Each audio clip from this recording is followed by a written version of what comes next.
Vous le voyez là sur ces images, le salon touche à sa fin. Là, les éleveurs ont fini le concours. Et Bruno Millet, on vous accueille sur le plateau d'AgriWeb TV pour faire un petit bilan de ce salon de l'agriculture Nouvelle-Aquitaine 2025. Alors, comment ça s'est passé? Comme toujours, hein, ça s'est plutôt très bien passé, en tout cas du point de vue des organisateurs en ce qui concerne les concours de bovins notamment, hein, bovins allaitants, bovins laitiers, les présentations et les concours aussi en agneau hein, qui se développent. L'accueil des jeunes aussi, hein, plusieurs compétitions qui ont permis à des élèves de lycée agricole de se confronter à la fois dans la compétition, mais la bonne humeur, la synergie, c'est l'occasion d'échanger, de rencontrer d'autres professionnels. Donc ça c'est un vrai succès, hein, puisque au total, c'est près de 300 élèves qui se sont succédés dans les différentes épreuves. Donc ça c'est une vraie satisfaction. Avec cette année, donc le concours de tractoristes qui a rencontré un vif succès et qui sera certainement reconduit l'année prochaine. Le trophée des jeunes conducteurs, c'est ça, qui on a accueilli sur ce plateau d'AgriWeb TV. Il y avait aussi le trophée Aquitanima Junior. Il y avait énormément de trophées à destination des jeunes, effectivement. Tout à fait. Et des lycées agricoles et des petites compétitions. C'était assez intéressant pour eux, je crois. Donc ça, c'est vraiment une vraie dynamique du salon. Également des plus petits jeunes, hein, des futurs jeunes, j'espère dans les établissements d'enseignement agricole, mais en tout cas... pour ceux qui étaient là sur ces derniers jours, de nombreuses classes ont parcouru les allées avec des jeunes enfants de la Bordeaux Métropole, globalement. Hein. Oui, de la métropole bordelaise. Et pour certains, je pense que c'était une expérience un petit peu nouvelle, parce que je pense que pour certains, c'est la première vache de près qu'ils voyaient, hein, ou le premier mouton. Et ça, c'est toujours une petite émotion, parce que on est en face du vivant, et c'est toujours quelque chose d'important, hein, que de montrer aux jeunes comment on élève ces animaux, comment on les soigne, voilà. Vous aviez aussi des volailles encore cette année, hein, pour la deuxième année consécutive. Voilà, alors en seconde partie du salon, hein, puisqu'on a une rotation le lundi soir, on a accueilli des volailles et également des animaux à faible effectif, hein, avec un travail important conduit par le conservatoire pour préserver ces races dont le potentiel génétique peut être valorisé demain. Donc c'est un réservoir de génétique pour le futur. Il y avait aussi Equitaine avec des nouveautés, une première vente, tout à fait. Alors là aussi, plein chevaux, succès, carton plein. Des clusters aussi. Voilà, donc vraiment, Equitaine, c'est maintenant une manifestation qui est vraiment installée. Mais comme vous le notiez, effectivement, cette vente de poneys, des poneys, alors pas n'importe lesquels. Hein, chevaux et poneys d'instruction. Voilà, d'instruction, mais surtout qui ont été formés. C'est-à-dire que ce sont des animaux qui sont passés dans les mains d'élèves dans les formations spécifiques qui délivré un ERAC. Et donc ces chevaux et poneys, quand ils arrivent dans les clubs, ils sont prêts à l'emploi, quoi, hein. Ce sont des élèves qui ont eu leur examen. Exactement, et puis les démonstrations équines aussi sur le ring qui est derrière nous. Tout à fait, donc vraiment, une fois de plus, comme chaque année, le salon a offert en tout cas une palette aux visiteurs très variés, très diverses, et de rencontres avec l'agriculture régionale. Pas oublier les produits aussi et les producteurs, hein, donc sur le marché. Alors, sur le marché, il y en avait 14 cette année. Voilà, donc ça permet en tout cas de faire son marché, de faire son repas du midi, donc...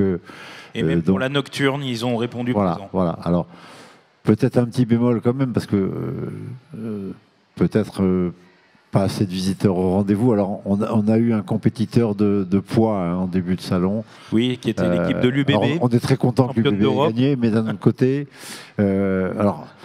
Même s'ils avaient perdu le samedi, de toute façon, on aurait eu peu de monde. Les gens étaient devant leur écran et effectivement dans le salon, on l'a vu. Voilà, mais comme ils ont gagné, on en a eu des petites incidences effectivement le dimanche.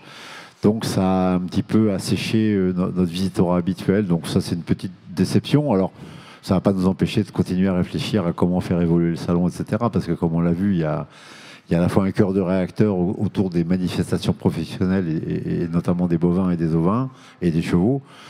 Donc ça, c'est le cœur de réacteur. Et derrière, il faut qu'on continue à attirer notre public pour qu'effectivement, il aille plus à la rencontre de l'agriculture. C'est vraiment la vocation et l'ambition de ce salon, hein, s'appuyer sur cette partie professionnelle pour parler au grand public de l'agriculture, de l'élevage et de toutes ses composantes, à la fois l'agriculteur producteur aussi d'énergie. On avait beaucoup d'espace consacré à cette technique, à la fois la méthanisation d'un côté et l'agrivoltaïsme de l'autre. Donc voilà, donc vraiment des centres d'intérêt et dans des questions d'aujourd'hui. La production d'énergie renouvelable, ben, c'est une vraie question d'actualité qui permet d'engager des débats, etc. Et qui pose des jalons. J'allais vous dire, là, pour l'année prochaine, le salon, comment ça s'annonce? Il y a du changement, je crois. Alors, il y a du changement dans la continuité, on va dire. C'est une expression qui ne m'appartient pas, mais qu'on peut reprendre. Et puis après, ben, il y aura aussi un bilan, donc on verra un peu comment on peut faire évoluer quelques éléments qui répondent à cette volonté d'attractivité. Alors le principal changement auquel vous souhaitez sans doute faire allusion, c'est le fait qu'effectivement c'est mon dernier salon en tant que professionnel, j'allais dire, mais je reviendrai peut-être en amateur. Mais en tout cas, effectivement, le commissariat général va être confié en fin d'année à un collègue que j'ai eu quand j'étais dans les champs d'agriculture, qui s'appelle François Trignol, et qui prendra les rênes du salon 2026. Alors, on va le guider un peu quand même, hein, mais on le laissera prendre son envol pour que lui aussi amène ses idées, son énergie, ses initiatives, et continuer à faire évoluer le salon comme le salon l'a toujours fait, au cœur d'une manifestation mouvante, avec effectivement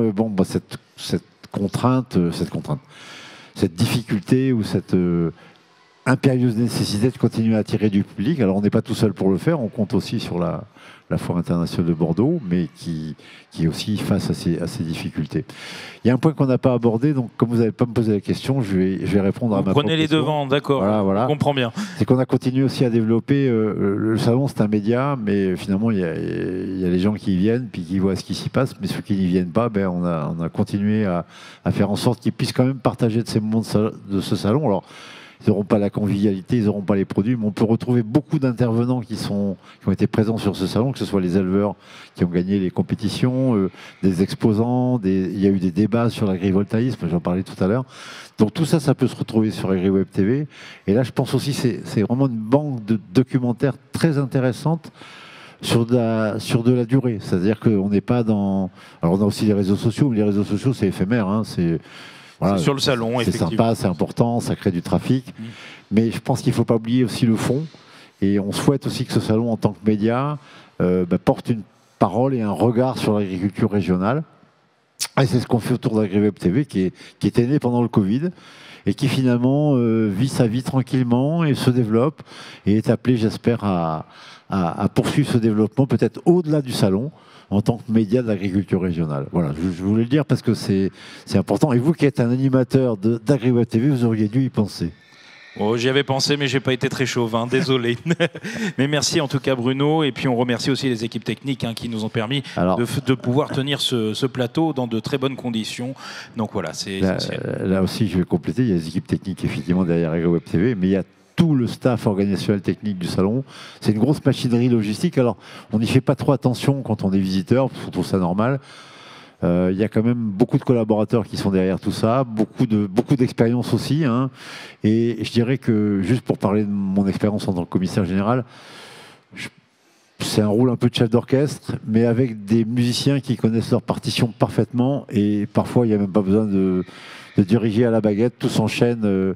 Voilà. Alors, il y a parfois quand même des petits couacs, il faut bien qu'il y en ait, sinon on ne servirait à rien. Mais globalement, c'est une très belle équipe qui se renouvelle elle aussi, parce que je pars, mais je ne suis pas le seul. J'ai deux collègues également qui vont rendre leur tablier. Oh, passer la main, mais tout en étant présent, c'est ce que vous disiez. Et puis on a eu aussi un changement de président l'année dernière. Donc maintenant, Luc Servant s'est bien installé dans son rôle de président en succédant à Dominique Grassiette, mais qui était aussi présent à cette édition, parce que le salon, c'est aussi une grande passion. Je crois que la marque de fabrique de ce salon, au-delà de tout ce qu'on a dit, et d'ailleurs tous les exposants nous le disent, même si les affaires ne sont pas toujours au rendez-vous pour plein de raisons, il y a une telle ambiance, une telle convivialité, un tel accueil personnalisé, un côté taille humaine, proximité, que quand on quitte le salon, on a un peu le blues, parce que finalement on a vécu une semaine, ou là 6 jours, mais intense et très riche en rencontres. Et ça, ça a un coût, mais ça n'a pas de prix. Exactement, c'est un coût, mais n'a pas de prix. Bon, si j'ai bien compris, on vous retrouvera quand même l'année prochaine. On vous verra dans les allées du salon, mais plutôt en amis, c'est ça. En amis, effectivement, puisque, je le dis, on fonde beaucoup de salons sur les la naissance d'amitié qui dure et on se fabrique des souvenirs pour toujours. Donc voilà, et ça vaut aussi pour les visiteurs qui, je pense, ressentent cette ambiance.